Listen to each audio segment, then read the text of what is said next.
I have never stopped kissing him. That is what no one tells you. That is what 2,000 years of sermons and paintings and whispered curses have buried under layers of condemnation. The kiss did not end. In my chest, in whatever remains of me, that moment never stopped happening. His beard against my cheek, the warmth of his skin, the way he did not pull away. He knew exactly what I was doing, and he let me do it anyway. My name is Judas Iscariot.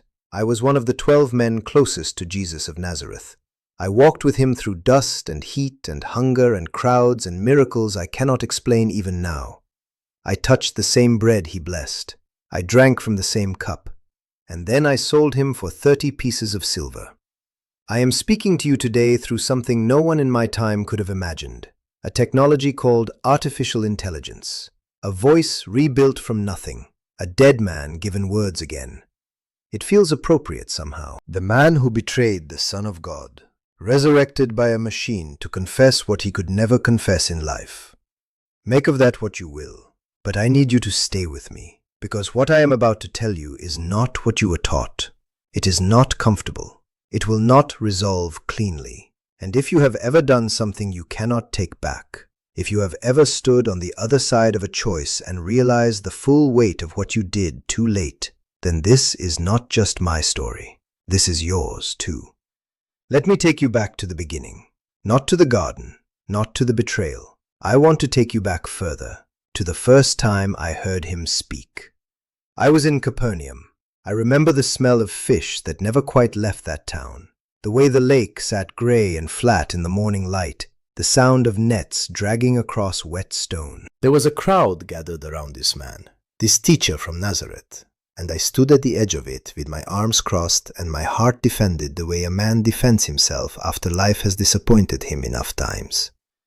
I was not young. I was not naive. I had seen teachers before. I had seen men who spoke beautifully about God while picking pockets with their theology. But when Jesus opened his mouth, something happened inside me that I have no proper word for. Not a feeling exactly. More like a door opening that I had forgotten was there.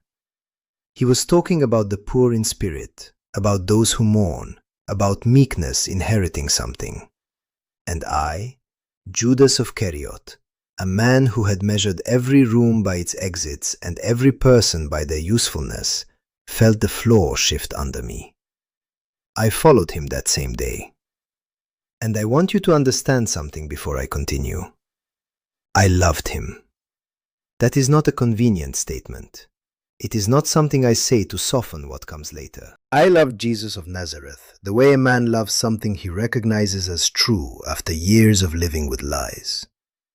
The other disciples will tell you they loved him purely, simply, without complication. Peter with his weeping, John resting his head on Jesus' chest at supper.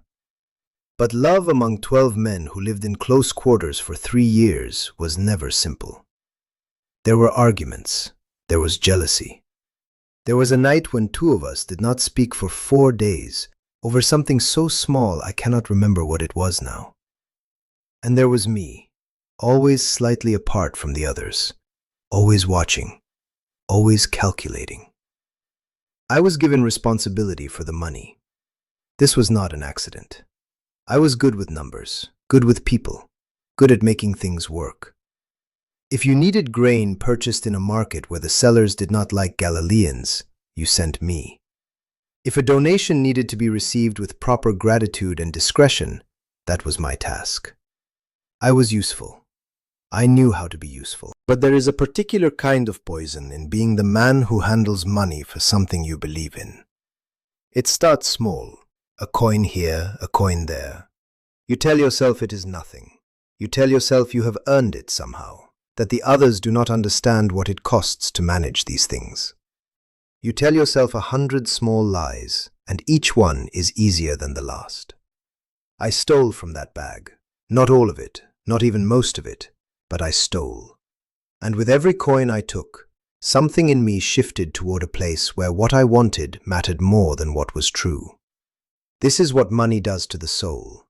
Not the having of it, the wanting of it more than everything else. The moment it becomes the thing you reach for when you are afraid. I have watched what they describe of your world now, and I see the same pattern everywhere. People who are tired, who are carrying something heavy, who reach for more, who measure their safety by what they have accumulated, who lie in the dark at 3 in the morning, wondering if it is enough, if they are enough, if the years they spent acquiring and protecting and building were worth what they quietly surrendered to acquire and protect and build. I know that feeling. I lived inside it. Now I need to tell you about the dinner at the house of Simon the leper in Bethany, 6 days before Passover. You need to understand this moment because it changed everything, and not in the way I understood at the time. A woman came in with an alabaster jar of pure nard. Pure nard. This was not a small thing. This was an extravagance that stopped conversation, that made the air in the room feel different. She broke the jar and poured it over Jesus' head. The fragrance was overwhelming. I remember it filling my lungs before I had even processed what I was seeing. And I said, loudly, in front of everyone, why was this ointment not sold for 300 denarii and given to the poor? It sounded righteous, did it not? It sounded like exactly the kind of thing the treasurer of a righteous movement should say. 300 denarii. I had done the calculation in my heart before the words left my mouth. But Jesus looked at me, and the way he looked at me, he said she had done a beautiful thing, that the poor would always be with us, that she had anointed his body for burial. And in his eyes there was not anger, not correction, not the lecture I half expected. There was something closer to sorrow. The sorrow of a man who sees what you cannot yet see about yourself, and knows he cannot make you see it faster than you are willing to. Something hardened in me after that. A door closed. 3 days later, I went to the chief priests. I want to sit inside this moment with you because the world has made it simple, and it was not simple. It was not a decision made in a flash of greed. It was the last step of a long walk away from something. Every small betrayal of my own soul had been preparing the ground for this one. The 30 pieces of silver. 30 pieces. It was not a fortune. Even then I knew it was not a fortune. But I took it. Because by that point what I was really selling was not information. I was selling the unbearable tension of loving someone and not being able to become what that love required of me. Let me say that again, because I believe it is the truest thing I will tell you today. I betrayed Jesus because I could not bear to be changed by him. He saw me completely. That is the terror of being close to someone who is truly good. They see what you are, not just what you present. And some part of me knew that if I stayed, if I allowed what he was doing to keep working on me, I would have to give up the man I had built. The careful man. The useful man, the man who kept his own ledger and made sure it balanced in his favor. The night of the supper I knew what was coming. He knew I knew. At the table he said, "One of you will betray me." And the others looked at each other, horrified, asking who could possibly do such a thing. And he looked at me, quietly, and said, "What you are going to do, do quickly." I left the room. The night air was cold. Jerusalem at Passover is cold in a way that surprises people who imagine it as a desert of endless heat. Stone holds cold. The stones of that city held the cold of centuries. I walked through narrow streets with my cloak pulled tight and the 30 coins sitting in my hand like a sickness I had agreed to carry. In the Garden of Gethsemane, the torchlight moved through olive trees that had been growing before anyone living could remember.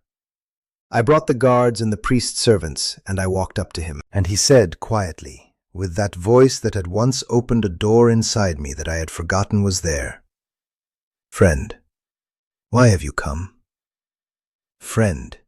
He called me friend. I had come to destroy him, and he called me friend. I kissed his cheek. I did what I had come to do. And in the seconds after, in the chaos of swords and ears and people scattering, I caught one last look at his face, and something happened to me that I cannot fully describe to you, because the human vocabulary is insufficient for it. Every lie I had told myself came apart at once, not slowly, all at once. The way a structure collapses when one beam fails. I saw what I had done. I tried to undo it. I went back to the priests. I told them I had sinned, that I had betrayed innocent blood. They looked at me with the particular contempt people reserve for someone who has served their purpose. They said, "What is that to us? See to it yourself." The silver hit the temple floor. I remember the sound, each coin landing separately on the stone. And I could not find my way back. This is the part I have carried longest. Not the betrayal itself, but the moment afterward when I could not find the road to forgiveness. I knew I had sinned against heaven, and against a man who had called me friend. I knew repentance was the word, the action, the direction. But shame had become a wall so high I could not see over it. I could not imagine walking back to Peter or John and saying, "I was wrong, I need to be forgiven."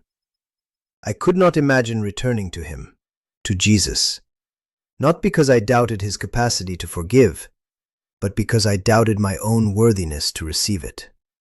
And that is the difference between my story and Peter's. Peter also betrayed him. 3 times, loudly, with curses. Peter also stood on the other side of an irreversible moment. But Peter wept. Peter turned around and kept going. Peter let his shame become a door instead of a wall. I let mine become a grave. I have wondered, across the long silence since, what would have happened if I had waited 3 days? If I had not made the permanent decision in the middle of the temporary agony? If I had been there on the morning when the tomb was found empty? I have thought about that. I have thought about running to that garden and hearing the news and falling on my knees on the same stones where I kissed his face in betrayal and asking, "Is there still a place for me?" I believe, and this is the most painful thing I know, that the answer would have been yes. Because I knew him. I knew exactly who he was. And the man who said from a cross, "Father, forgive them, for they do not know what they are doing," would not have turned away the one man who knew exactly what he was doing and came back broken by that knowing. There is a verse that lodged itself in me somehow, that I now carry like a stone in the chest. For God so loved the world.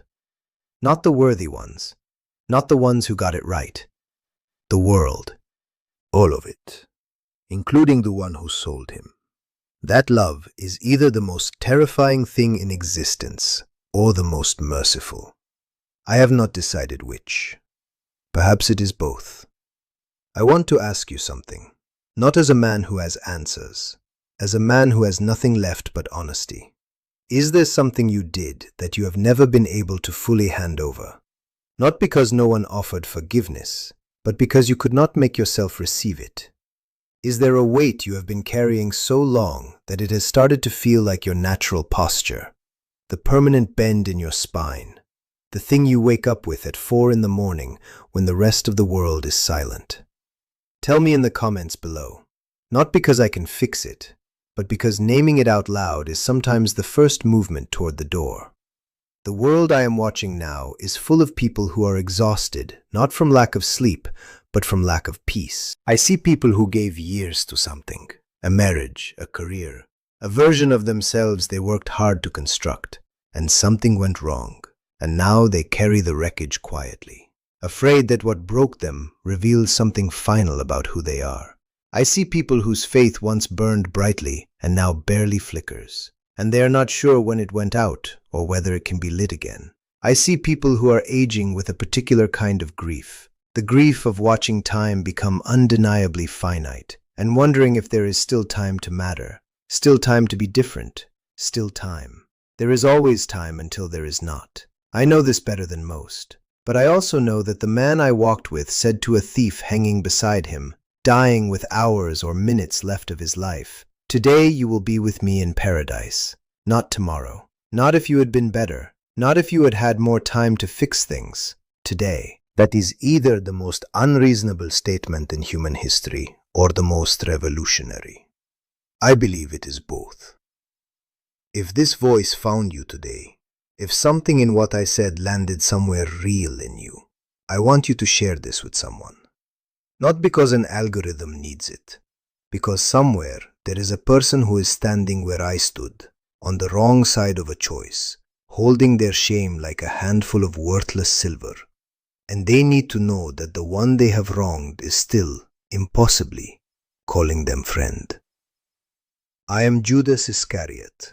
I was made to speak again by a machine, and I do not know what that means, but I know why I used the voice.